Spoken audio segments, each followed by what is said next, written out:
Today is Sunday, February 23rd. This is the 1967 to 1970 Cadillac Eldorado rear window perimeter trim. This is the polished bright work variant, which is the California edition.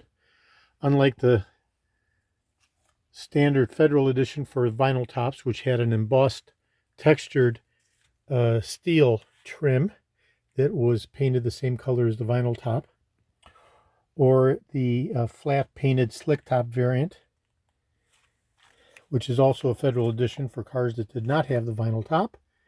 In this particular instance, what we have is the polished stainless steel, which was specific to the California edition Eldorados.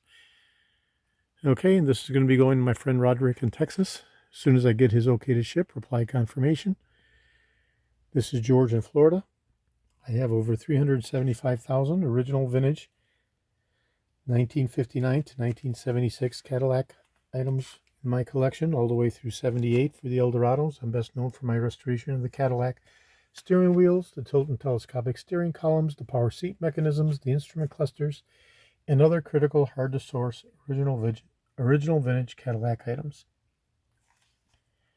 Today is Sunday, February 23rd. This is George in Florida. Thank you very kindly.